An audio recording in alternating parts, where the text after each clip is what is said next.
Welcome back to the Foundation for Free Enterprise Education's speaker series. My name is Michelle Warofka. Today I have Mr. John DeMasi with me. John is a self-employed financial consultant with over 22 years in the finance service industry. John uses his knowledge and expertise to help individuals as well as companies construct personalized financial plans in order to meet their financial goals. Welcome, John. Thanks so much for joining me today. Oh, thank you for having me this morning, Michelle. Pleasure. Thank you. Now, so as I mentioned, you're an independent financial consultant. So I imagine you're wearing a lot of different hats and have different services, that vary from client to client and depending on their need. But can you give our viewers an idea of exactly what you do and kind of give us an overview of the many services that you provide? Sure. So in addition to the traditional retirement planning, college planning, estate planning, a lot of what I do outside of the money management and insurance management, it's actually a lot of social work. It's really listening to people, whether they be parents planning for their child to go to school or getting ready for retirement or taking care of elderly parents in a long-term care facility, a small business owner. It's listening to people and figuring out how to get them to where they want to be in the most efficient manner, so that they can achieve their goals and sometimes also help them formulate what their goals really are for them, their business, their community, and their family. That's wonderful. Now, if you would, John, if we could kind of go back to your high school and college years, did you always, John, have a desire to go into the financial service industry?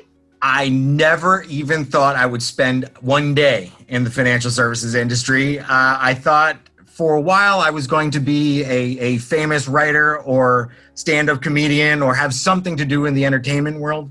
And so I was rather focused on that. And when that didn't work out, as it doesn't for a lot of people, I found that my day job I was actually doing pretty well in. So I decided to make a go of that because that paid a lot more bills. So if you wouldn't mind, if you could kind of elaborate on that and maybe kind of guide us through your educational roadmap and what ultimately then drew you to being a self-employed financial consultant. Sure. So I originally was studying at the University of Southern California for creative writing and broadcast journalism.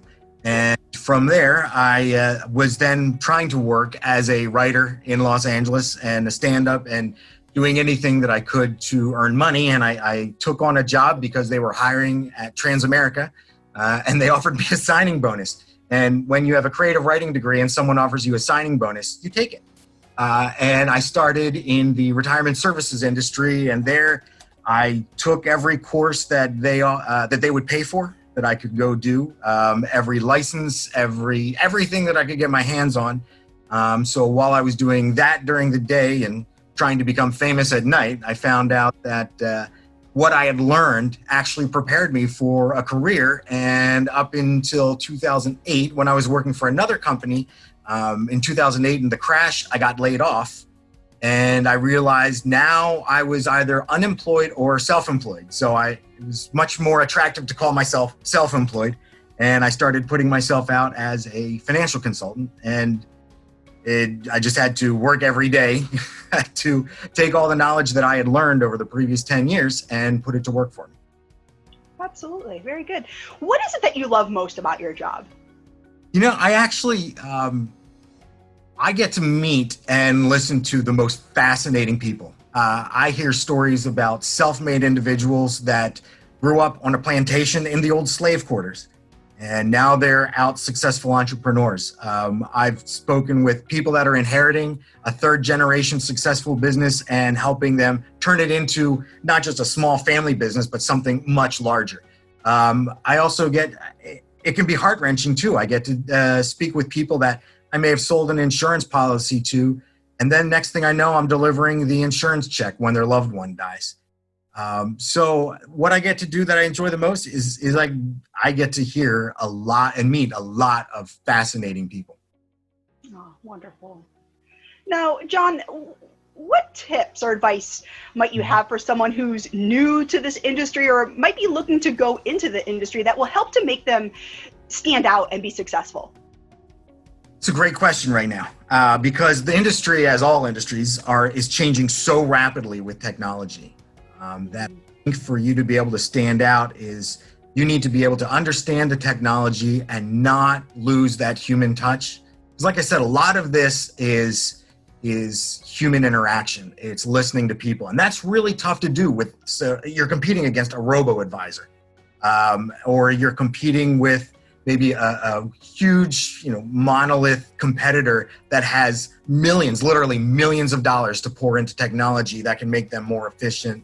And in an industry that's continually focused on sell, sure, you can make a lot of money selling. I don't know that that's what makes you successful, though. What makes you successful in the industry is that you have clients that, they'll open up to you about things you don't even want to know about, whether it be the most recent doctor visit, the last argument they had with their spouse, or whatever problem their child's going through. And if you can maintain that human touch, I think you can pick up a lot of really strong, long-lasting clients.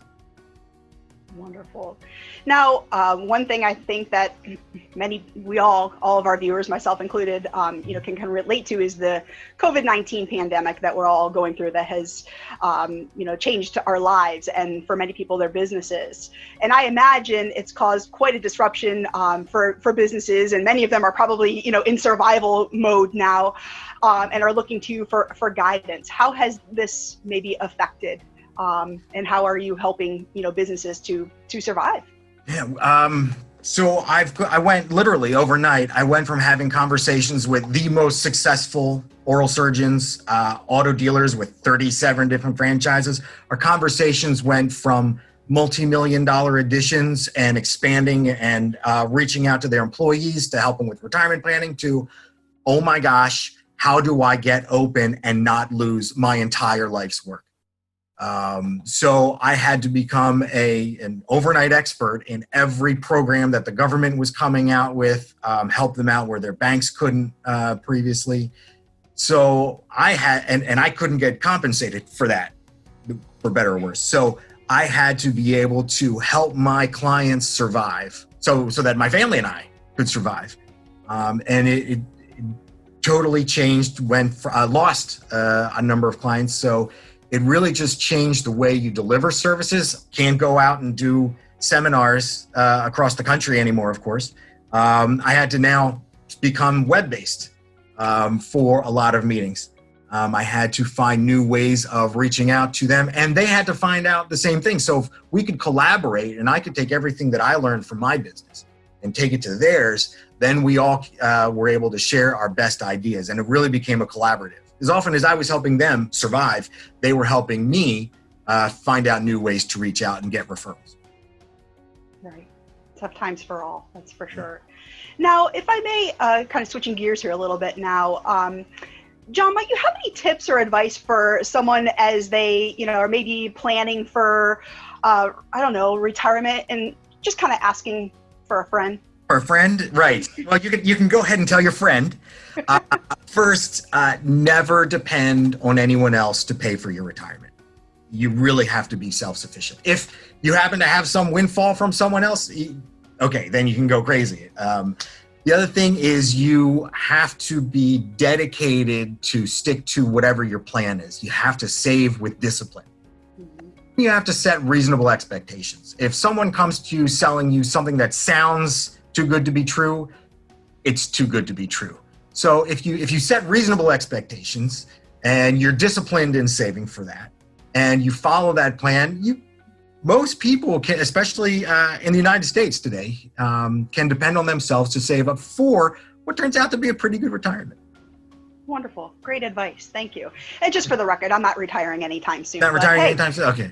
There's no better time to start planning, though, than now, right? That's right. The other piece of advice is make sure you play the Mega Millions and the Powerball faithfully. Okay. It's the only way to win. Excellent. Very good. All right, John. Now, before I let you go, I'd like to take a little bit of time to talk with you briefly about Pennsylvania Free Enterprise Week. Sure. By now, our viewers know that PFEW is one of the many programs that our foundation runs, and you attended PFEW as a student when you were in high school, and actually now join us for a week each summer to, give back to other students by mentoring them through their week-long experience. As you are displaying our wonderful PFEW attire here. But if you wouldn't mind, John, why is PFEW so important to you that you continue to come each summer and give back? And why should a young person consider attending? Why is it so important? Well, so I think everybody gets something different out of it.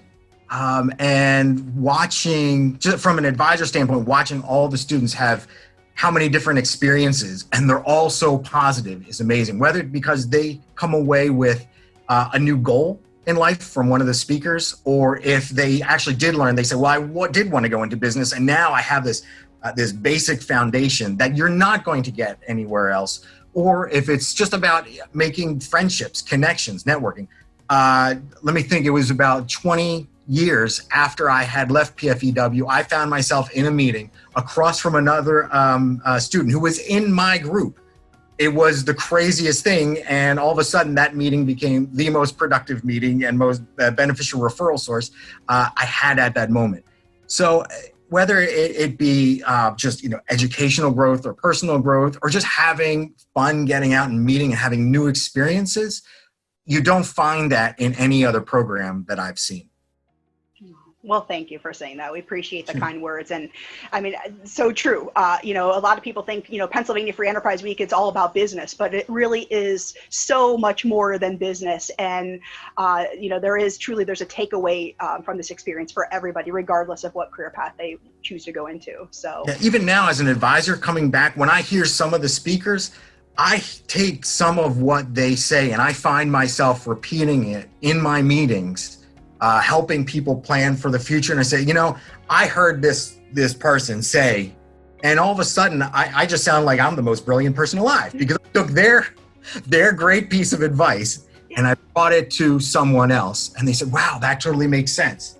And so I think even now, just listening, going as an advisor, I still get things out of the program that I can share just in every day. That's a good point. It's a learning experience for everybody, not just for the young people. So wonderful. Well, thank you for all that you do for our foundation, John. We thank you so much for your commitment and to our programming and the belief in what we do. And I appreciate you joining me here today as well. I appreciate being asked, and I appreciate you taking time this morning. Thank you.